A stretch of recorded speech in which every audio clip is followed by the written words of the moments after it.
이것은 명백한 한국에 대한 중국의 도발이다. 중국의 신보에 전 세계가 경악했습니다. 이번엔 미국, 일본, 유럽까지 모두 한국 편에 섰습니다. 한국이 바다 한복판에 세운 3,400톤짜리 철골 구조물. 중국이 그토록 두려워한 그것의 정체는 무엇이었을까요? 중국 해상에 세운 불법 구조물을 철거하라. 도발의 수위가 점점 높아지는 중국. 전 세계는 분노했고 한국은 떳떳했습니다. 대체 무슨 일이 일어난 걸까요? 이야기 시작하기 전에 좋아요와 구독 버튼 가볍게 한번 눌러주시면 저 감동 이야기 서은비에게 정말 따뜻한 격려가 됩니다. 지금 어디에서 이 영상을 시청하고 계신지 아래 댓글에 나눠주세요. 한국은 중국 해역에 설치한 불법 구조물을 즉각 철거하라. BBC 화면에 빨간색 긴급 속보가 떠올랐어요. 그리고 나타난 망망대해. 자막을 보니 제주도 남쪽 해역, 그곳에서 중국과 한국 해경이 물리적 대치에 돌입했습니다. 저는 에밀리 스탠포드입니다. 영국 런던 임페리얼 칼리지 해양지질학과 선임연구원이죠. 15년 넘게 전 세계 해양 분쟁 지역을 연구해온 베테랑입니다. 그날도 평소처럼 런던 연구소 사무실로 출근해서 동료들과 함께 오전 브리핑 시간을 가졌습니다. 갑자기 부소장이 들어왔어요. 이거 꼭 봐야 한다며 황급히 대형 스크린을 켰습니다. 사무실 분위기가 순식간에 긴장됐습니다. 모두 하던 말을 멈추고 화면에 집중했어요. 그리고 화면이 바뀌는 순간 저는 숨을 멈췄습니다. 바다 한복판에 우뚝 박혀있는 거대한 철제 구조물. 그 앞에서 중국 해경선과 한국 해경이 팽팽하게 대치하고 있었거든요. 와, 저게 뭐야? 저기가 어디라고? 옆자리 데이비드가 갑작스럽게 소리쳤습니다. 정말 장관이었어요. 마치 거대한 해상 요새 같았습니다. 동료들이 하나 둘째 뒤로 몰려들었어요. 모두 입을 다물고 화면을 뚫어져라 쳐다봤죠.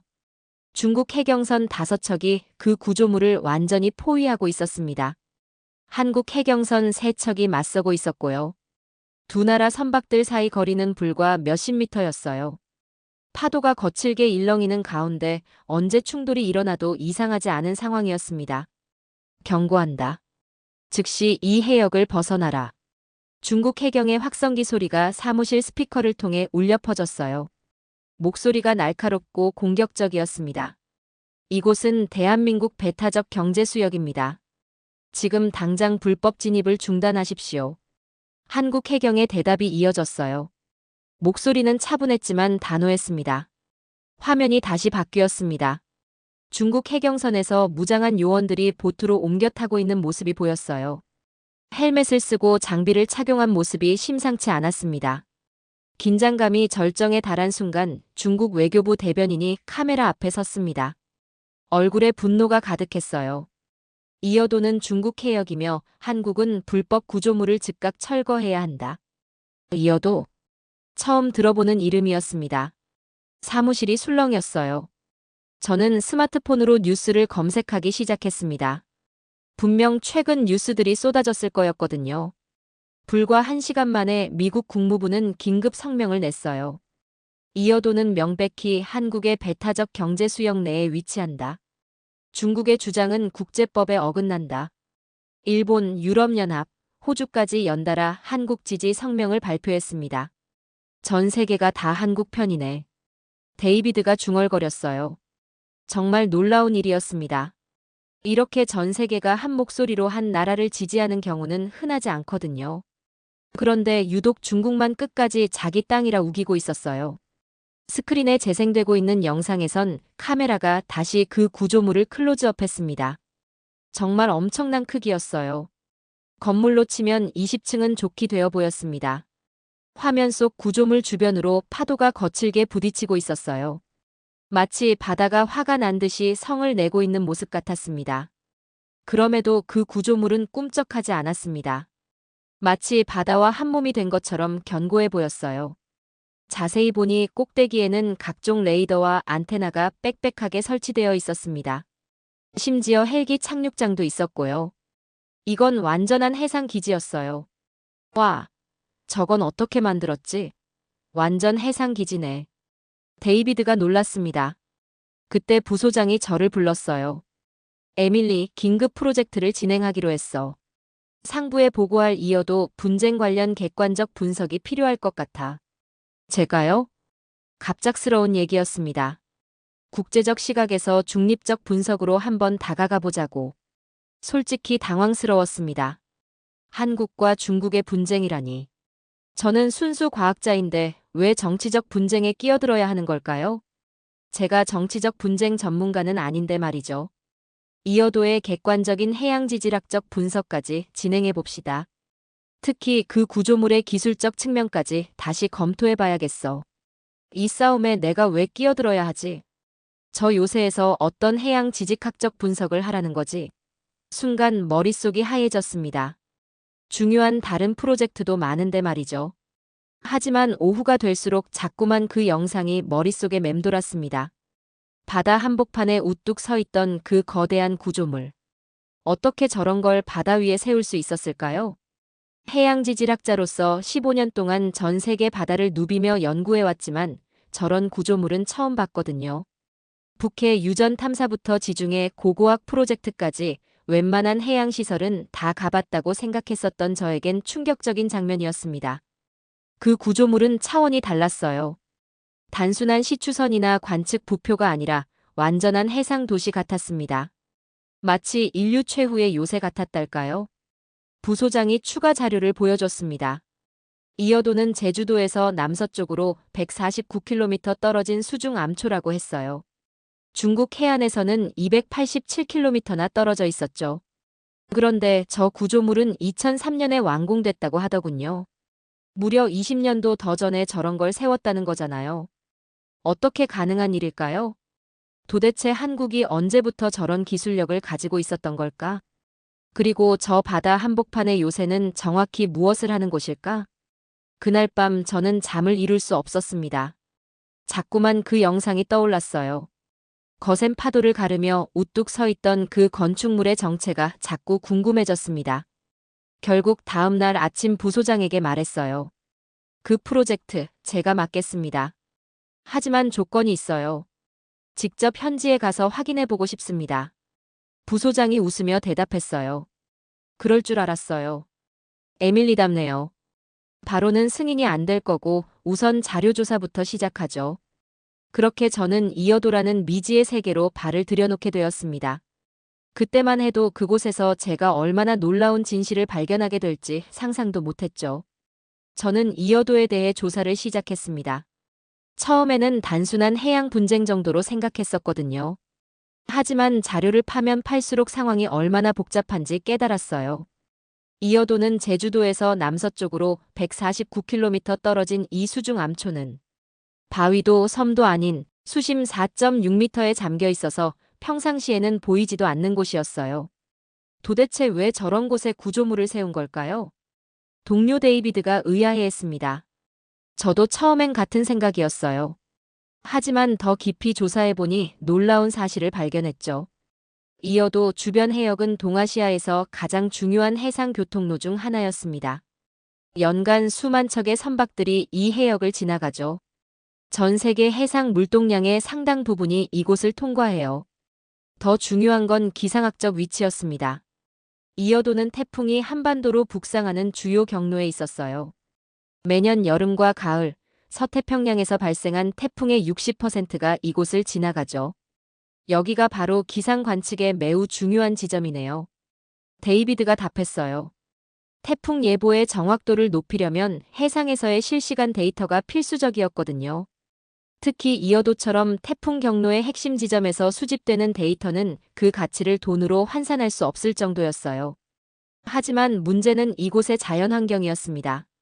연중 파고가 3m를 넘는 날이 상당히 많았어요. 겨울철에는 파고 10m를 넘는 거대한 파도가 몰아치기도 했죠. 바람도 만만치 않았습니다. 초속 15m 이상의 강풍이 연중 상당 기간 불었어요. 태풍이 지날 때는 초속 50m를 넘는 파괴적인 바람이 몰아쳤죠. 근데 이런 곳에 저런 구조물을 세운다는 것 자체가 가능한 일인가요? 동료들도 믿기 어려워했습니다. 저 역시 마찬가지였어요. 해양공학 전문가로서 이런 극한 환경에서의 건설이 얼마나 어려운지 잘 알고 있었거든요. 과거에도 여러 나라들이 이런 시도를 했었습니다. 하지만 대부분 실패로 끝났죠. 1970년대 노르웨이가 북해에 세운 해상 플랫폼이 폭풍으로 붕괴된 사례도 있었고요. 더 심각한 건 인명피해였습니다. 거센 바다에서의 작업은 항상 생명의 위험을 동반했어요. 1980년대 스코틀랜드 해역에서 건설 중이던 해상 구조물이 무너져 100명 이상이 목숨을 잃은 참사도 있었죠. 그런데 한국은 이런 극한의 환경에 어떻게 성공한 거죠? 심지어 20년도 전에 이미 완공이 됐어요. 그게 바로 제가 가장 궁금했던 부분이었습니다. 자료를 더 조사해보니 한국의 접근 방식이 완전히 달랐다는 걸 알 수 있었어요. 우선 설계 단계부터 철저했습니다. 1995년부터 5년간 이어도 해역의 파랑과 조류를 정밀 관측했어요. 해저 지반 조사도 수십 차례 반복했죠. 컴퓨터 시뮬레이션을 통해 수천 가지 시나리오를 검증했어요. 90년대에 저런 접근법을 시도하다니 그땐 한국이 경제적으로 투자를 할 만한 시기도 아니었지 않나요? 정말 치밀하네요. 기술적 접근도 혁신적이었습니다. 기존의 고정식 구조물 대신 반잠수식 구조를 채택했어요. 파도의 충격을 분산시키는 설계였죠. 재료 선택도 까다로웠습니다. 일반 강철 대신 특수 해양용 강재를 사용했어요. 부식 방지를 위해 특수 코팅도 여러 번 처리했죠. 하지만 가장 인상적인 건 시공 과정이었습니다. 육지에서 미리 완벽하게 제작한 구조물을 바지선으로 운반했어요. 그리고 정밀한 위치 제어 시스템을 이용해 수중 암초 위에 정확히 설치했죠. 이런 기술이 2000년대 초에 가능했었나요? 놀랍네요. 저도 놀라웠습니다. 당시만 해도 이런 수준의 해양공학 기술을 보유한 나라는 몇 개 되지 않았거든요. 노르웨이, 네덜란드, 영국 정도였을까요? 그런데 한국이 이 대열에 합류한 거였습니다. 그것도 단번에 첫 시도에 성공을 거뒀어요. 2001년 8월 착공해서 2003년 6월에 완공했죠. 총 사업비는 212억 원이었습니다. 현대중공업이 주 시공사였고요. 카이스트, 기상청, 한국전력공사 등이 기술 지원을 했어요. 완성된 구조물의 규모도 압도적이었습니다. 총 중량 3,400톤, 높이 76m였어요. 바다 위로 솟은 부분만 해도 40m가 넘었죠. 바다 한가운데 어떻게 이걸 박을 생각을 했는지. 정말 대단한 프로젝트네요. 내부 시설도 완벽했습니다. 15명이 동시에 생활할 수 있는 숙소가 있었어요. 각종 관측 장비들이 설치된 실험실도 있었고요. 헬기 착륙장까지 갖춰져 있었죠. 가장 놀라운 건 관측 장비의 수준이었습니다. 기상, 해양, 지진 관측 장비가 총 68종이나 설치되어 있었어요. 모든 데이터가 실시간으로 육지의 기상청에 전송되죠. 이 정도면 지금도 거의 세계 최고 수준이겠네요. 맞습니다. 이어도 종합해양과학기지는 세계 최고 수준일 수밖에 없었습니다. 왜냐하면 세계에서 유일한 수중 암초 위의 과학기지였거든요. 전 세계 유일무이한 곳이었죠. 기술적으로도 최첨단이었고요. 그런데 동료들이 의문을 제시했어요. 왜 중국이 이토록 집착하는 걸까요? 단순히 배타적 경제수역 경계선 문제일까요? 중국 입장에서는 자국 연안에서 그리 멀지 않은 곳에 외국 시설이 있다는 게 부담스러울 수 있지 않을까요? 하지만 국제법상으로는 명백히 한국 수역이었습니다. 이어도는 제주도에서 149km, 중국 해안에서는 287km 떨어져 있었거든요. 중간선 원칙으로 봐도 한국 쪽이었어요. 유엔 해양법 협약에 따라서도 한국의 배타적 경제수역이라고 지정도 됐고요. 그럼 중국의 주장은 근거가 없는 건데 왜 이런 도발을 하는지 의문이네요. 법적으로는 그랬습니다. 하지만 중국은 계속해서 지금처럼 이의를 제기하고 있었어요. 2013년에는 방공식별구역의 이어도를 포함시키기까지 했죠. 이때부터 갈등이 본격화되었습니다. 중국 군용기들이 이어도 상공을 자주 비행했어요. 한국도 대응 차원에서 공군기를 출동시켰고요. 다행히 물리적 충돌까지는 이어지지 않았습니다. 하지만 긴장감은 계속 지속되었어요. 특히 2025년 들어서는 상황이 더욱 악화되었죠. 중국이 잠정조치 수역에 대형 구조물을 불법 설치한 거였어요. 한국 조사선이 이를 확인하러 갔다가 중국 해경에 위협을 당했죠. 그 영상이 전 세계로 퍼지면서 지금과 같은 큰 파장을 일으킨 겁니다. 자료를 조사하면 할수록 이어도의 중요성이 더욱 분명해졌습니다. 단순한 관측기지가 아니라 한국의 해양 주권을 상징하는 곳이었어요. 그리고 한국의 과학기술 역량을 보여주는 자랑스러운 성과이기도 했죠. 하지만 아직도 궁금한 게 많았습니다. 과연 그곳에서 어떤 일들이 벌어지고 있을까요? 그리고 중국은 왜 그토록 집착하는 걸까요? 이젠 한국으로 직접 가서 확인해보고 싶었습니다. 드디어 공식 승인이 떨어지고 저와 동료 일부가 한국행 비행기에 올랐습니다. 런던에서 인천까지 11시간의 긴 여행이었어요. 기내에서도 계속 이어도 관련 자료를 검토했죠. 인천공항에 도착하자마자 한국 정부 관계자들과 통역관이 마중 나와 있었습니다. 해양수산부 국제협력 담당관 김성민 씨였어요. 스탠포드 박사님, 먼 길 오시느라 수고하셨습니다. 정중한 인사를 받으며 깜짝 놀랐습니다. 통역관이 있었지만 한국 관리들의 영어 실력이 생각보다 훨씬 뛰어났거든요. 게다가 세심한 배려까지 느껴졌어요. 이어도 관련 최신 자료들을 준비해놨습니다. 박사님께서 요청하신 기술 문서들도 있고요. 호텔로 향하는 차 안에서 김성민 담당관이 상세한 설명을 해줬습니다. 한국 정부의 입장과 중국의 최근 도발 행위에 대해서요. 솔직히 말씀드리면 이번 사태를 매우 심각한 도발로 받아들이고 있습니다. 김 담당관의 목소리에서 분노와 답답함이 느껴졌죠. 중국이 국제법을 완전히 무시하고 있거든요. 중국이 설치한 구조물은 어떤 용도인가요? 아직 정확히 파악되지 않았어요. 다만 대형 레이더 시설로 추정되고 있죠. 우리 조사선이 접근하려 할 때마다 차단하고 있거든요. 추후에 자료 보면서 더 자세히 설명드리죠. 서울 시내로 들어오면서 창문 밖으로 보이는 한국의 발전상에 놀랐습니다. 런던 못지않은 현대적인 도시였어요. 고층 빌딩들이 즐비하고 교통시설도 완벽했죠. 한국이 이렇게 발달한 나라인 줄 몰랐네요. 너무 오랜만에 방문이라. 외국분들이 종종 놀라시죠. 6.25 전쟁 이후 급속도로 이만큼 발전했으니까요. 호텔에 도착해서 짐을 풀고 나니 저녁 시간이었습니다. 김 담당관이 해양수산부 관계자들과의 저녁 식사를 제안했어요. 내일 이어도 관련 브리핑이 있을 예정이에요. 오늘은 편히 쉬시고 궁금한 것 있으시면 언제든 연락주세요. 다음 날 아침 해양수산부 청사를 방문했습니다. 생각보다 훨씬 체계적이고 전문적인 조직이었어요.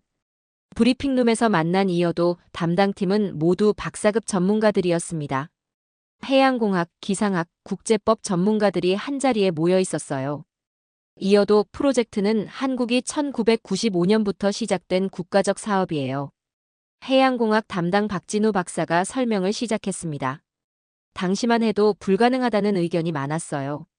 하지만 우리는 해야만 하는 일이라고 생각했죠. 왜 해야만 하는 일이었을까요? 그 이유를 들어보니 놀라웠습니다. 한국은 매년 태풍으로 인한 피해가 엄청났어요. 정확한 예보를 위해서는 해상 관측 데이터가 필수적이었거든요. 기상청 관계자 정미경 박사가 이어서 설명했습니다. 이어도는 태풍의 이동 경로를 24시간 전에 예측할 수 있게 해줘요. 이는 국민의 생명과 재산을 지키는 일이었죠. 단순한 영토 문제가 아니었습니다. 국민의 안전과 직결된 문제였던 거죠. 건설 과정은 정말 험난했어요. 당시 기록물만 봐도 그 고난이 느껴질 정도로요. 박진우 박사가 당시 상황을 생생하게 들려줬어요. 2001년 첫 작업을 시작했는데 태풍 루사가 덮쳤죠. 바지선이 전복될 뻔했고 작업원들이 모두 대피해야 했어요. 2002년에는 태풍 매미가 또 왔고요. 파고 15m의 거대한 파도가 밀려왔어요. 그때는 정말 포기하려고 했죠. 하지만 한국 기술진들은 포기하지 않았습니다. 더 정교한 기상 예보 시스템을 도입했어요. 작업 가능한 날을 정확히 예측해서 공사를 진행했죠. 현대중공업의 기술력이 결정적이었어요. 특수 제작된 바지선과 크레인을 동원했거든요. 카이스트에서 개발한 위치 제어 시스템도 핵심 기술이었죠. 오차 범위 10cm 이내로 정확히 설치할 수 있었어요. 2003년 6월 27일 마침내 그 거대한 건축물이 완공되었습니다. 76m 높이의 거대한 구조물이 바다 위에 우뚝 섰어요. 완공 후 지금까지 20년 넘게 운영되고 있어요. 한 번도 큰 사고가 없었죠. 정말 놀라운 성과였습니다. 그렇게 혹독한 자연 환경에서 20년 넘게 버텨온 거잖아요. 현재 68종의 관측 장비가 설치되어 있어요.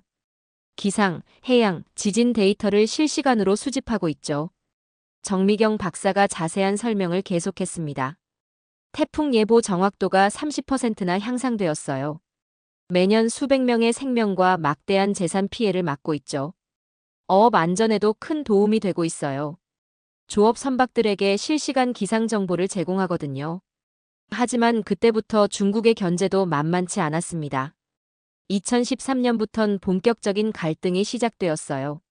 중국이 방공식별구역을 선포하면서 이어도를 포함시켰어요. 이는 명백한 주권 침해 행위였죠. 국제법 전문가 이상훈 박사가 중국의 문제점을 지적했습니다. 유엔 해양법 협약에 따르면 이어도는 명백히 우리 이의지예요. 중간선 원칙으로 봐도 그렇고 거리로 봐도 그래요. 중국은 대륙붕 연장 이론을 주장하고 있어요. 하지만 이는 국제법적 근거가 희박하죠. 그럼에도 중국은 계속 압박을 가해왔습니다. 군용기 출동, 해경선 파견 등으로 긴장감을 조성했어요. 올해 들어서는 더욱 노골적으로 나오고 있어요. 불법 구조물을 설치하고 우리 조사선을 위협했죠. 상황이 심각하다는 걸 알 수 있었습니다. 하지만 한국 관계자들의 대응 방식이 인상적이었어요. 감정적으로 대응하지 않고 법과 원칙으로 맞서고 있었습니다. 모든 증거를 수집해서 국제사회에 공개했어요. 우리는 투명하게 공개할 것이 없어요. 이어도는 평화적 목적의 과학기지니까요. 김성민 담당관의 말에서 자신감이 느껴졌습니다. 박사님께서 직접 확인해 보시면 아실 거예요.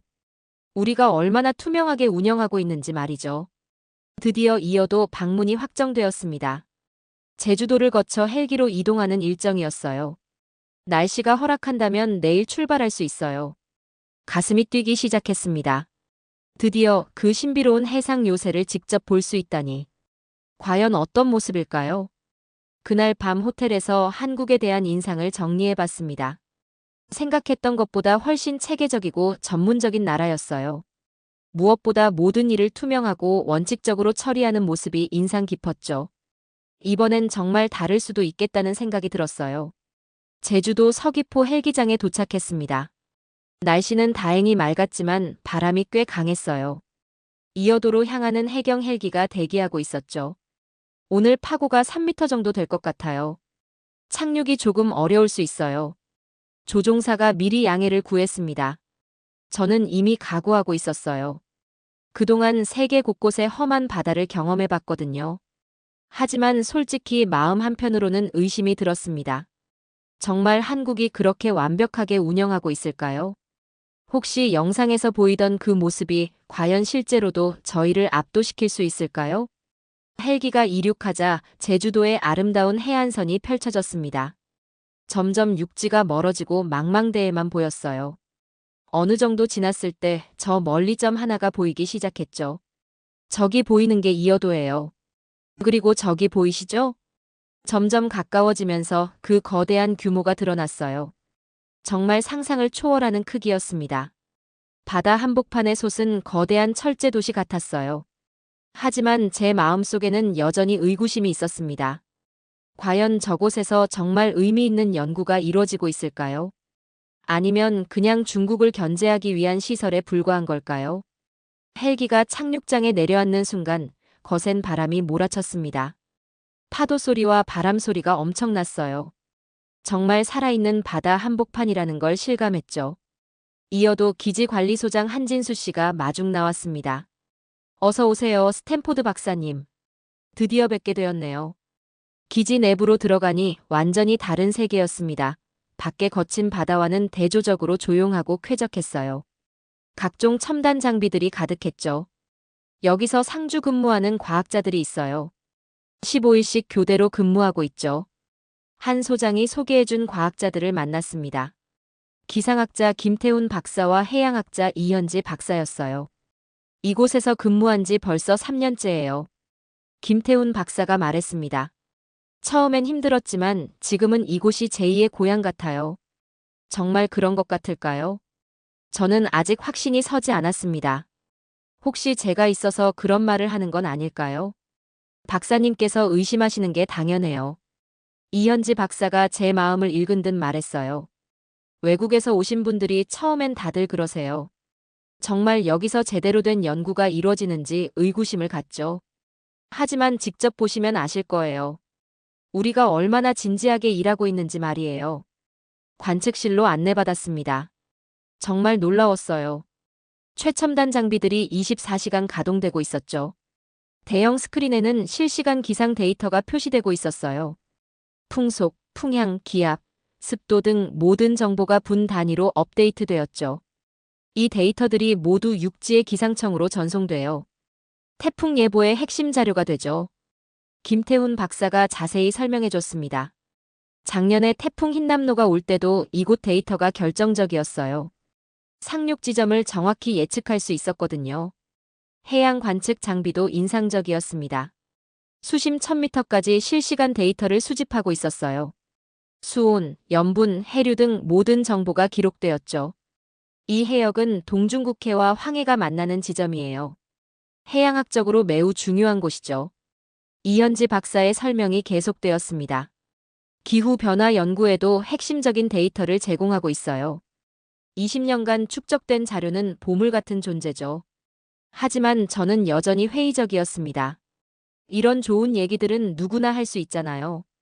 실제로는 어떨까요? 박사님께서 의심하시는 것도 이해해요. 한진수 소장이 솔직하게 말했습니다. 솔직히 국제 분쟁의 한가운데 있다 보니 정치적 목적을 의심받기도 하거든요. 하지만 우리는 순수하게 과학 연구만 하고 있어요. 군사적 목적은 전혀 없죠. 정말 그럴까요? 저는 더 꼼꼼히 살펴보기로 했습니다. 숙소도 둘러봤는데 생각보다 열악했어요. 좁은 방에 침대 하나뿐이었죠. 창문으로는 끝없는 바다만 보였고요. 15일 동안 이런 곳에서 생활하는 게 쉽지 않을 텐데요. 처음엔 답답했어요. 김태훈 박사가 솔직하게 인정했습니다. 특히 폭풍이 몰아칠 때는 정말 무서웠거든요. 기지 전체가 흔들리거든요. 그럼 왜 계속 이 일을 하시는 거죠? 제가 직접적으로 물어봤습니다. 김 박사가 잠시 생각하더니 대답했어요. 처음에는 그냥 일이니까 했죠. 하지만 시간이 지나면서 이 일의 의미를 깨달았어요. 작년에 태풍 때문에 목숨을 잃을 뻔한 어선이 있었어요. 그런데 우리 데이터 덕분에 구조될 수 있었거든요. 그때 정말 뿌듯했어요. 우리가 하는 일이 사람의 생명을 구하는 일이구나 싶었죠. 진심이 느껴졌습니다. 하지만 아직도 의문이 많았어요. 저녁 식사 시간에 더 자유로운 대화를 나눴습니다. 과학자들의 솔직한 속마음을 들을 수 있었어요. 솔직히 처음에는 회의적이었어요. 이현지 박사가 털어놨습니다. 중국과의 분쟁 때문에 만든 시설 아닌가 싶었거든요. 과학적 목적보다는 정치적 목적이 더 큰 것 같았죠. 그런데 실제로 와보니 달랐어요. 정말 중요한 과학 연구가 이루어지고 있었거든요.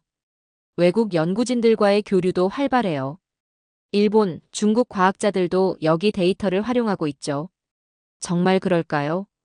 중국 과학자들도 이곳 데이터를 쓴다고요. 중국 기상청에서도 우리 데이터를 요청해와요. 태풍 예보에 필요하다고 하면서요. 아이러니했습니다. 정치적으로는 대립하면서도 과학적으로는 협력하고 있다니. 하지만 여전히 의심스러운 부분이 있었습니다. 중국이 왜 그렇게까지 이곳에 집착하는 걸까요? 단순히 영토 문제일까요? 중국 입장에서는 자국 연안 가까운 곳에 외국 시설이 있다는 게 부담스럽겠죠. 한진수 소장이 분석했습니다. 하지만 우리는 군사적 목적이 전혀 없어요. 모든 연구 결과를 공개하고 있거든요. 그날 밤 기지에서 하룻밤을 보냈습니다. 깜깜한 바다 한복판에서 느끼는 고립감이 상당했어요. 정말 이곳에서 15일씩 근무한다는 게 쉬운 일이 아니구나 싶었죠. 새벽에 갑자기 알람이 울렸습니다. 일본 남쪽 해상에서 저기압이 발달하고 있다는 거였어요. 태풍으로 발달할 가능성이 높다고 했죠. 과학자들이 모두 비상체제로 들어갔어요. 관측 장비를 점검하고 데이터 수집을 강화했죠. 24시간 교대 근무를 시작했어요. 그 모습을 보니 이들이 정말 진지하게 일하고 있다는 걸 알 수 있었어요. 하지만 아직도 완전히 확신이 서지는 않았죠. 과연 이곳이 정말 평화적 목적만을 위한 시설일까요? 아니면 숨겨진 다른 목적이 있는 걸까요? 앞으로 더 지켜봐야겠다고 생각했습니다. 이틀째 되는 날 아침이었습니다. 갑자기 해경 헬기가 기지에 도착했어요. 응급 환자가 발생했다는 연락이었죠. 제주도 남쪽 해상에서 어선이 조난당했어요. 한진수 소장이 급하게 설명했습니다. 선원 한 명이 쓰러졌는데 날씨가 나빠서 헬기 구조가 어려운 상황이에요. 우리 기지가 중간 기착지 역할을 해야 해요. 정말 급박한 상황이었어요. 모든 기지 직원들이 구조 작업에 투입되었죠. 20분 후 해경 헬기가 환자를 태우고 도착했습니다. 60대 어부였는데 상태가 매우 위급해 보였어요. 의식을 잃은 채 들것에 실려왔죠. 기지에는 간단한 의료 장비가 구비되어 있었습니다. 김태훈 박사가 응급처치 자격증을 가지고 있어서 응급조치를 했어요. 빨리 병원으로 이송해야 할 것 같아요. 하지만 날씨가 더욱 악화되고 있었어요. 시정이 나빠져서 헬기 운항이 어려운 상황이었죠. 제주까지 가기에는 너무 위험해요. 조종사가 난색을 표했습니다. 최소 2시간은 기다려야 할 것 같아요. 그때 한진수 소장이 나섰습니다. 우리 기지에 비상의료진을 요청하겠어요. 제주대병원에서 의료진이 헬기로 올 수 있어요. 정말 그런 시스템이 있다는 게 놀라웠어요. 이런 응급 상황에 대비한 체계가 갖춰져 있었던 거죠. 육지와 바다를 연결하는 작은 섬이나 다름 없었어요. 1시간 후 의료진을 태운 헬기가 도착했습니다. 제주대병원 응급의학과 의사와 간호사였어요. 기지에서 응급처치까지 가능한 장비를 가져왔죠. 약물 치료로 안정화시킬 수 있을 것 같아요. 의사가 진단 결과를 알려줬습니다. 정말 다행이었어요. 한 사람의 생명이 구해진 순간이었죠. 옆에서 이 상황을 초조하게 지켜보던 이현지 박사가 조용히 말했습니다. 이런 일이 1년에 서너 번은 있어요. 조난당한 어선 구조, 응급환자 후송 같은 일들이요. 처음엔 우리 일이 아니라고 생각했어요. 하지만 지금은 당연한 일이라고 여기고 있죠. 그제서야 이어도의 진짜 의미를 깨달았습니다.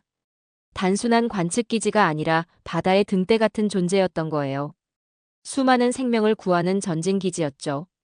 오후에는 태풍 관측 작업을 직접 체험해봤습니다. 일본 남쪽에서 발달하고 있던 저기압이 실제로 태풍으로 발달했어요. 현재 중심기압 980 헥토파스칼로 강화되고 있어요. 김태훈 박사가 실시간 데이터를 보여줬어요. 이어도에서 수집되는 데이터가 태풍 경로 예측에 핵심적이죠. 컴퓨터 모델링 화면을 보니 정말 놀라웠습니다. 이어도 데이터가 있을 때와 없을 때의 예측 정확도가 확연히 달랐어요. 이어도 데이터가 없으면 예측 오차가 30%나 증가해요. 그럼 태풍 상륙 지점을 잘못 예측할 수 있다는 뜻이죠. 맞습니다. 그렇게 되면 수백만 명이 피해를 볼 수 있었어요. 태풍 흰남노 때를 생각해 보세요. 이현지 박사가 사례를 들어줬습니다.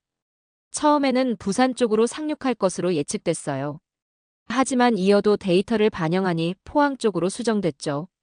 만약 잘못 예측했다면 부산 시민들이 제대로 대피하지 못했을 거예요. 정말 중요한 일이었습니다. 이어도가 수백만 명의 생명을 지키고 있었던 거죠. 그날 저녁 잠시 다른 선원들을 통해 그들의 진솔한 이야기를 들을 수 있었어요. 저희는 이 바다에서 3대째 고기를 잡고 있어요. 어릴 때는 이어도가 뭔지도 몰랐어요. 그리고 바다 한가운데 무슨 등대 같은 건물이 하나 있다는 정도로만 알았죠. 하지만 지금은 달라요. 이어도가 그리고 이 기지가 우리 생명을 지켜주는 곳이라는 걸 알거든요. 태풍 경보를 미리 받아서 목숨을 구한 적이 여러 번 있어요.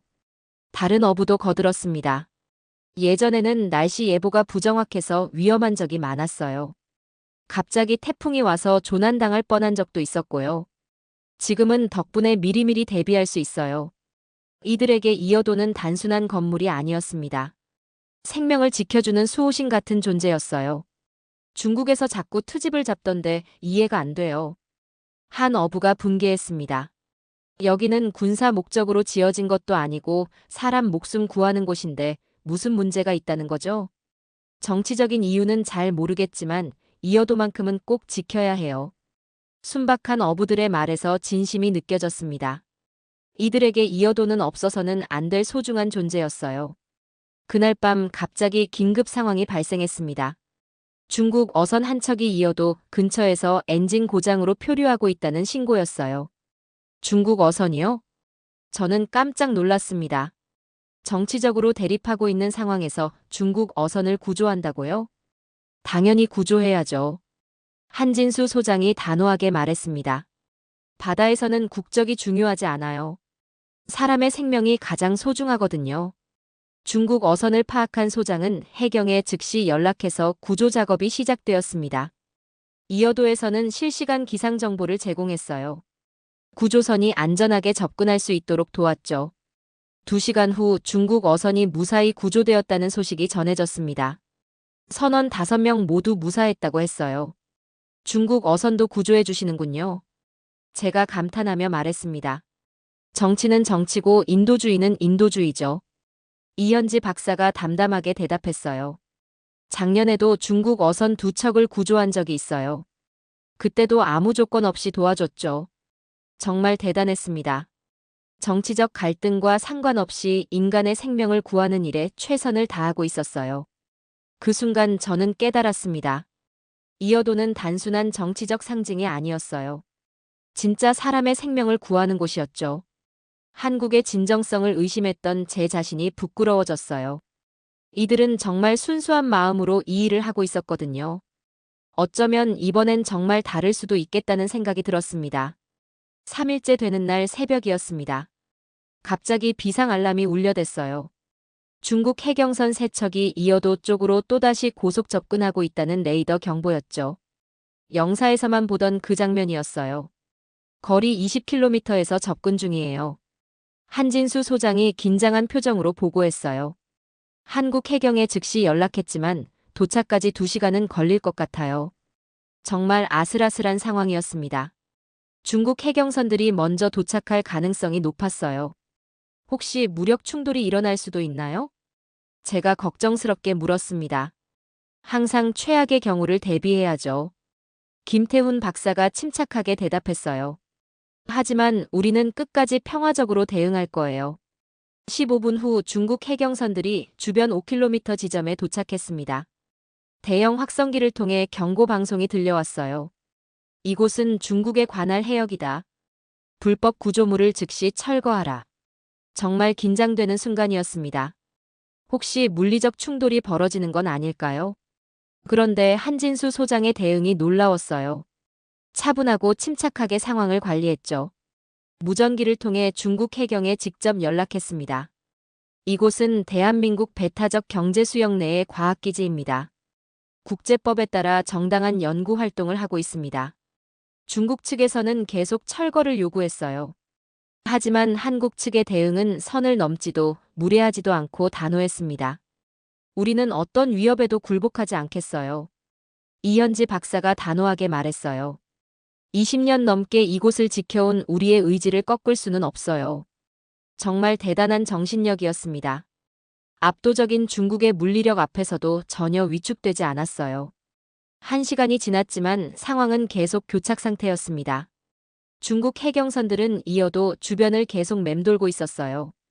한국 해경이 오기까지는 아직 1시간이 더 남아 있었죠. 그때 갑작스럽게 응급 상황이 발생했습니다.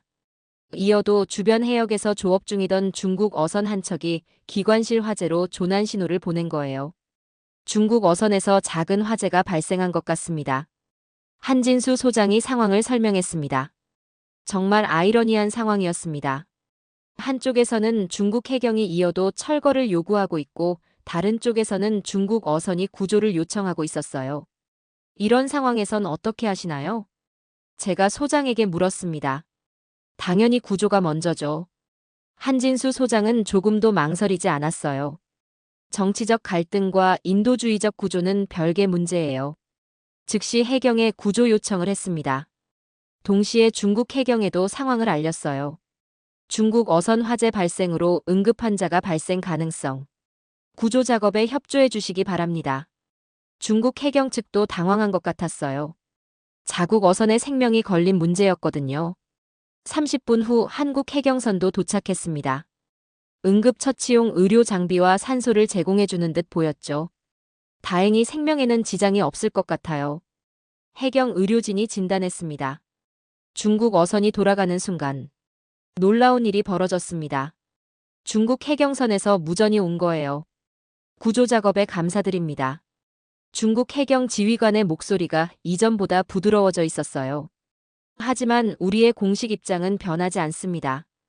공식적인 입장은 유지했지만 적대적인 분위기는 많이 누그러졌어요. 최소한 인도주의적 가치는 인정하는 분위기였죠. 오늘 일을 어떻게 평가하세요? 제가 한진수 소장에게 물었습니다. 이런 사건들이 작은 변화의 시작이라고 생각해요. 소장이 담담하게 대답했어요. 이어도가 정치적 도구가 아니라 생명을 구하는 곳이라는 걸 보여줬죠. 정말 의미 있는 하루였습니다. 극한 상황에서도 인도주의적 가치를 지켜낸 한국인들의 모습이 인상 깊었어요. 그날 밤 중국 언론에서 짧은 보도가 나왔습니다. 이어도 기지에서 중국 어선을 도운 소식이 간단히 보도된 거예요. 한국 측의 인도주의적 협조라는 제목의 기사였죠. 중국 네티즌들의 반응도 예전보다 누그러져 있었어요. 정치와 인명구조는 다른 문제다. 감사한 일이다. 이런 댓글들이 조금씩 올라왔습니다. 한국의 진정성이 조금씩 인정받기 시작한 건 아닐까요? 작은 변화지만 희망적인 신호였어요. 4일째 되는 날 아침이었습니다. 한진수 소장이 저를 특별한 곳으로 안내했어요. 기지 내 작은 전시실이었죠. 이곳을 보여드리고 싶었어요. 벽면에는 이어도 건설 과정의 사진들이 빼곡히 걸려 있었습니다. 1995년부터 2003년까지의 기록들이었어요. 이 사진들을 보면 우리가 얼마나 많은 것을 극복했는지 알 수 있어요. 한 장 한 장이 감동적이었습니다. 거센 파도 속에서 목숨 걸고 작업하는 한국 기술자들의 모습. 태풍을 뚫고 자재를 운반하는 바지선들. 저분들이 우리의 진짜 영웅들이에요. 소장이 말했습니다. 6.25 전쟁의 폐허에서 일어선 선조들처럼 이분들도 불가능을 가능으로 만드셨죠. 가슴이 뭉클해졌습니다. 한국 전쟁 이후 맨손으로 나라를 일으킨 세대. 그 정신이 이어도에서도 이어지고 있었던 거예요. 그 당시 212억 원이라는 막대한 예산을 투입했어요. 김태훈 박사가 설명했습니다. 당시 정부 예산으로는 엄청난 규모였죠. 하지만 아무도 반대하지 않았어요. 국민의 안전을 위한 일이라고 모두가 알고 있었거든요. 마지막 날 오후 한국 정부에서 중대한 결정을 내렸습니다. 유엔 대륙한계 위원회에 이어도 관련 모든 증거를 정식 제출한다는 발표였어요. 해양 측량 데이터, 지질조사 결과, 법적 근거까지 20년간 축적한 모든 자료를 투명하게 공개하겠다는 거였죠. 이제 정정당당하게 승부를 보자는 뜻이에요. 이현지 박사가 자신있게 말했습니다. 우리는 숨길 것이 하나도 없어요. 김성민 담당관이 공식 브리핑에서 발표했습니다. 대한민국은 국제법과 과학적 근거에 따라 모든 자료를 공개합니다. 투명성과 합법성으로 국제사회에 당당히 서겠습니다. 정말 대담한 결정이었어요. 모든 카드를 공개하는 거잖아요. 그렇게 일주일간의 이어도 방문 출장이 끝났습니다. 제주도와 인천을 거쳐 다시 런던으로 돌아가는 비행기 안에서도 계속 생각에 잠겼어요. 한국이 정말 대단한 일을 해냈구나. 그리고 이제 세계가 어떻게 반응할지 궁금했죠. 런던에 도착한 지 일주일 후부터 놀라운 변화들이 시작되었습니다. 가장 먼저 미국 국무부가 공식 성명을 발표했어요. 한국의 투명한 자료 공개를 높이 평가한다. 이어도는 명백히 한국 이의지 내의 합법적 시설이다. 일본 외무성도 즉시 지지 성명을 냈습니다. 한국의 과학적 접근과 국제법 준수를 지지한다. 유럽연합까지 공식 지지를 표명했어요. 한국은 해양 분쟁 해결의 모범을 보여주고 있다. 하지만 진짜 놀라운 일은 한 달 후에 벌어졌습니다. 세계 최고 대학들의 교수들이 공동 성명을 발표한 거예요. 하버드, 런던대, 옥스퍼드 대학교까지 총 47개 대학, 156명의 교수들이 참여한 역사적인 성명이었죠. 이어도는 21세기 해양과학 발전의 상징이다. 한국의 투명성과 과학적 접근에 깊은 감명을 받았다. 이어도 모델은 전 세계 해양 분쟁 해결의 새로운 기준이 되어야 한다. 연구소 동료들이 모두 놀라워했어요. 이런 규모의 공동 성명은 처음 봐요. 데이비드가 감탄했습니다. 전 세계 학계가 한 목소리로 한국을 지지하다니. 외교계의 반응도 폭발적이었습니다. 34개국이 연달아 한국 지지 성명을 발표했어요. 캐나다, 호주, 뉴질랜드는 물론이고 심지어 인도, 브라질, 남아프리카 공화국까지 한국의 법치주의와 투명성을 지지한다. 이어도는 평화적 해양 이용의 모범 사례다. 법조계도 한국 편에 섰습니다. 국제해양법 재판소 전직 재판관들이 공동 의견서를 발표했어요. 한국의 주장은 국제법에 완전히 부합한다. 중국의 주장은 법적 근거가 희박하다. 정말 전례 없는 일이었습니다. 외교, 법, 학계가 하나 되어 한국을 지지한 거였어요. 2개월 후 런던에서 열린 국제해양법 세미나에 참석했습니다. 주제가 바로 이어도 사례와 21세기 해양 분쟁 해결이었어요. 세미나장은 만석이었습니다. 전 세계에서 300명 넘는 전문가들이 모였죠. 기조연설자는 하버드 대학교 국제법과 교수였어요. 최근 이어도 사례는 국가가 어떻게 국제법과 투명성으로 도발에 맞설 수 있는지를 보여준다. 한국이 제시한 모델은 앞으로 모든 해양 분쟁의 해결 기준이 될 것이다.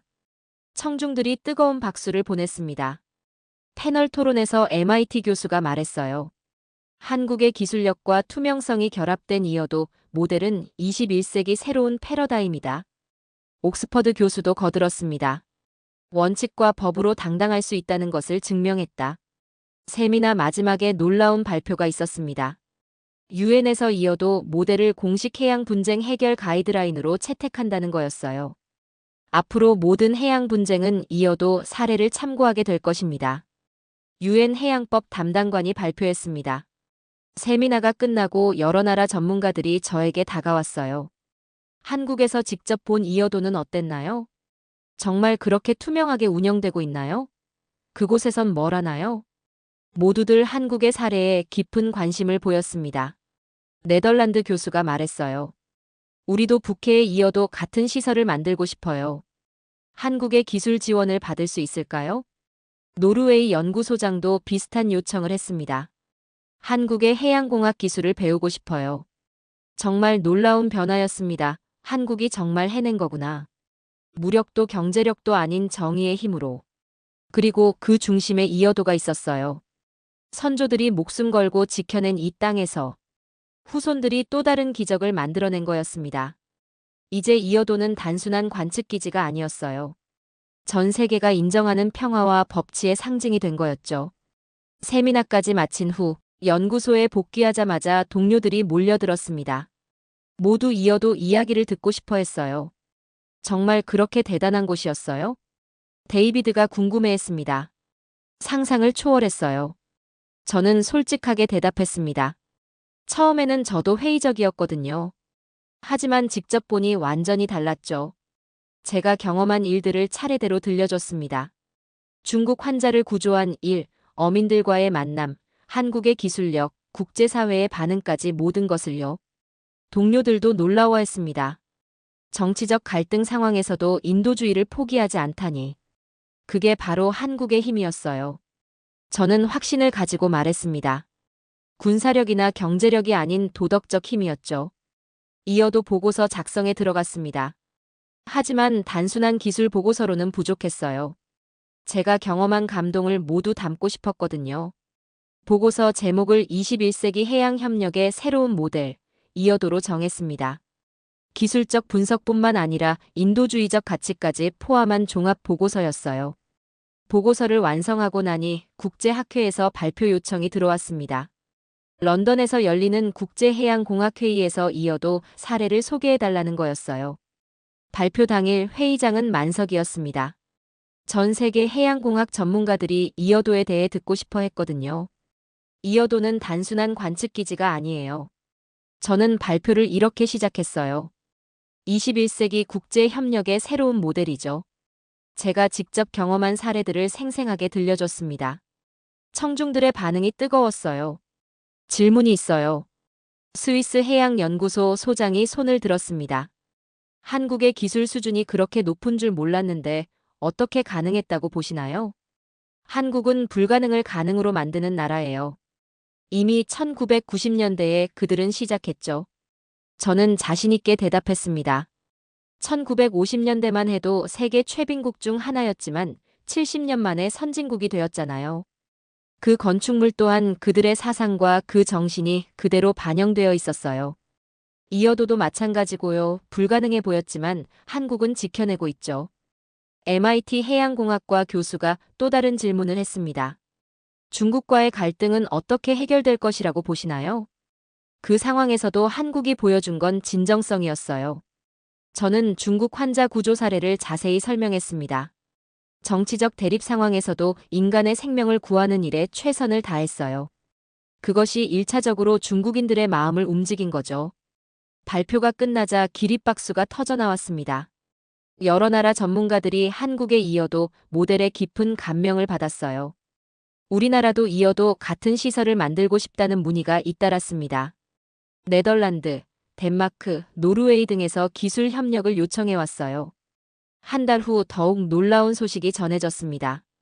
동남아시아 국가들이 가장 적극적이었습니다. 베트남, 필리핀, 인도네시아에서 한국의 기술 지원을 요청했어요. 중국과 남중국해 분쟁을 평화적으로 해결하고 싶다며 이어도 모델 도입을 검토하고 있었죠. 아프리카 연안 국가들도 관심을 보였어요. 해적 퇴치와 어업 보호를 위해 이어도 같은 시설이 필요하다고 했죠. 한국이 중소국가들의 희망이 되었네요.